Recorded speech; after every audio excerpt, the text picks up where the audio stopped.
ପୂର୍ବ ମଧ୍ୟ ଏବଂ ଉତ୍ତର ବଙ୍ଗୋପସାଗର ପାର୍ଶ୍ୱବର୍ତ୍ତୀ ଅଞ୍ଚଳରେ ଗୁରୁବାର ଏକ ଲଘୁଚାପ କ୍ଷେତ୍ର ସୃଷ୍ଟି ହେବାକୁ ଥିବାବେଳେ 31 ତାରିଖ ପର୍ଯ୍ୟନ୍ତ ରାଜ୍ୟରେ ବର୍ଷା ଜାରି ରହିବ। ସୃଷ୍ଟି ହେବାକୁ ଥିବା ଲଘୁଚାପ ଆଗାମୀ 2 ଦିନରେ ପଶ୍ଚିମ ଉତ୍ତର ଦିଗରେ ଦକ୍ଷିଣ ଓଡ଼ିଶା ଏବଂ ଉତ୍ତର ଆନ୍ଧ୍ରପ୍ରଦେଶ ଉପକୂଳବର୍ତ୍ତୀ ଅଞ୍ଚଳ ଦେଇ ଗତି କରିବ।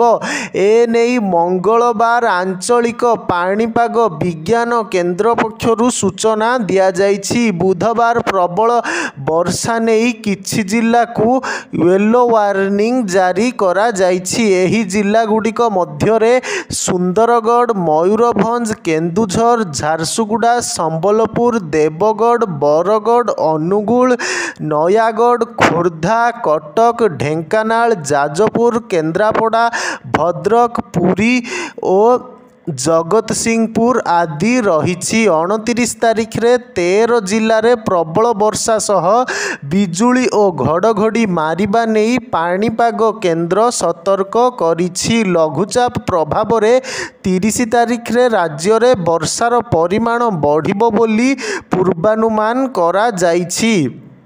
ଅତି ପ୍ରବଳ ବର୍ଷା ନେଇ ମାଲକାନଗିରି, କୋରାପୁଟ, ନବରଙ୍ଗପୁର ଓ ରାୟଗଡ଼ାକୁ ଅରେଞ୍ଜ ୱାର୍ଣ୍ଣିଂ ଏବଂ ଅନ୍ୟ 9 ଜିଲ୍ଲାକୁ ୟେଲୋ ୱାର୍ଣ୍ଣିଂ ଜାରି କରାଯାଇଛି। 31 ତାରିଖ ପର୍ଯ୍ୟନ୍ତ ତଳିଆ ଅଞ୍ଚଳରେ ଜଳବନ୍ଦୀ ସମସ୍ୟା ସୃଷ୍ଟି ହେବା ଆଶଙ୍କା ରହିଛି। ସେହିପରି ମତ୍ସ୍ୟଜୀବୀମାନଙ୍କୁ ସମୁଦ୍ର ଭିତରକୁ ଯିବାକୁ ବାରଣ କରାଯାଇଛି। କଚ୍ଚା ଘର ଓ କଚ୍ଚା ରାସ୍ତା ଧସିବାର ଭୟ ରହିଥିବାରୁ ରାଜ୍ୟବାସୀ ସତର୍କ ରହିବାକୁ କୁହାଯାଇଛି।